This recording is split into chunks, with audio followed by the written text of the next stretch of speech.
Okay, let's compare these two routers. So I'll show you and I'll tell you my experience, and so the way you can decide which one is better for you. So as you can see here, we have the height. So basically the Dewalt is a little bit higher than the RYOBI, but I think the RYOBI will be better. So I'm going to tell you how it works. So basically I'm going to remove this so the way you see. So here we have the model number, as you can see here. This is the PCL424, and here we have the serial number. Good to keep it, just in case if someone steals your tool, you can identify it very, very quickly.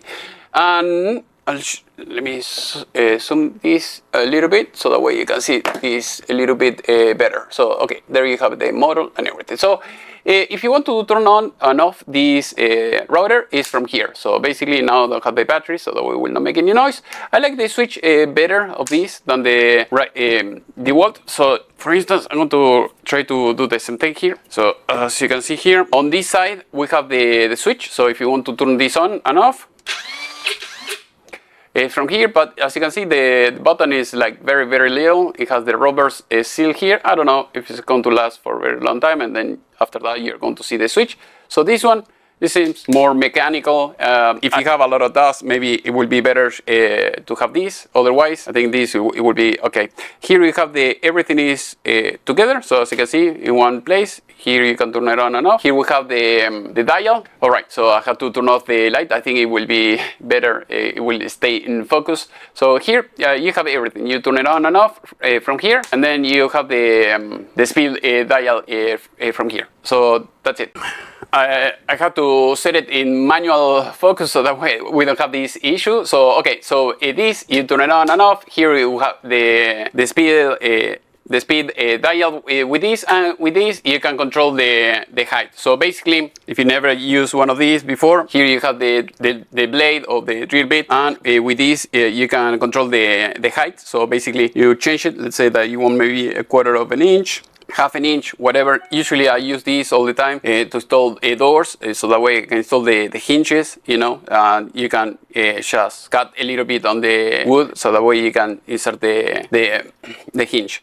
And as you can see, you can do this like very quickly. It's one piece, very easy. And then if you have to control it, let's say maybe a few millimeters or 1/4 of an inch or 1/8 of an inch or something like that, maybe you can do it from here. You have the measuring tape from here. So as you can see, as soon as you start, moving it, you can see the difference. So also here you have in inches, and here I think this is millimeters. So basically from here, you can do everything. Very easy, and that's it.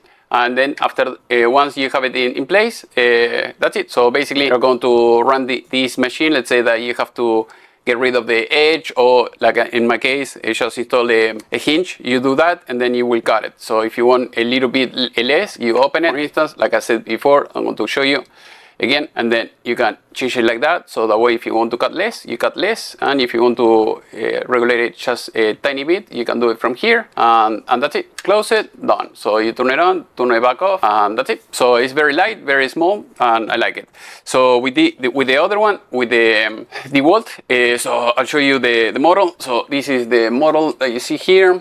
All right, so as you can see, we have the DCW600. So it says compact router.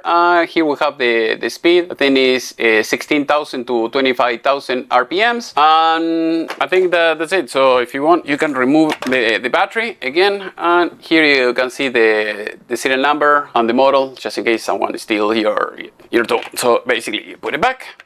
And that's it. So basically in one end you have to turn it on and off. Here you can change the speed, as you can see, and I'm going to tell you now how you can use it.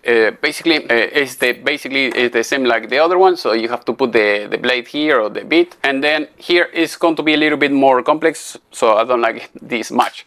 So you have to open this, and then it goes up and down, you see.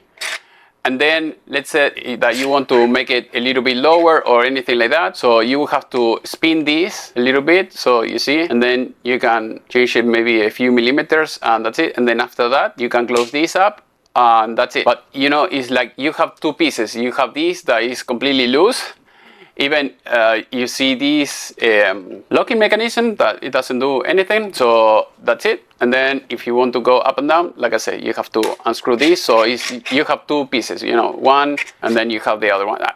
It doesn't look right to me. And then after that you have the collar. So as you can see here, you have to put the wrench here, and then you have to push this button, so you see, and then you can adjust it, put the new bit here, and that's it. The problem that I see is the collar is like too small. If you compare the collar with the other one, you see this is huge if you compare it. So I'm going to move it so that way you can see. You see, one is maybe like an inch and the other is maybe half an inch.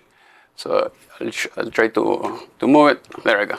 So that way you can see it. You see, one is smaller. So basically the difference is one, it doesn't matter. You can put this anywhere almost, and you're going to be able to turn it, you know, very well. And this one, if you go too low, you're going to, you know, land in the wrong place. You have to be just in the just on top in order to make it work. Also, you see, it has only two flat sides. That's it. If you put it in the wrong side, that's it.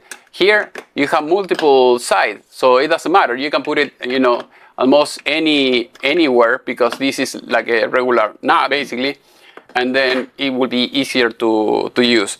Another thing is the button. Where is the button here? I mean, let's say that you were using it like that, and you want to change the bit. You cannot push the button. Here you can push the button at any time. You see. So let's say if I move it, you know, forward almost all the way, you still can push the button. If you put it, you know, back all the way, you can push the button.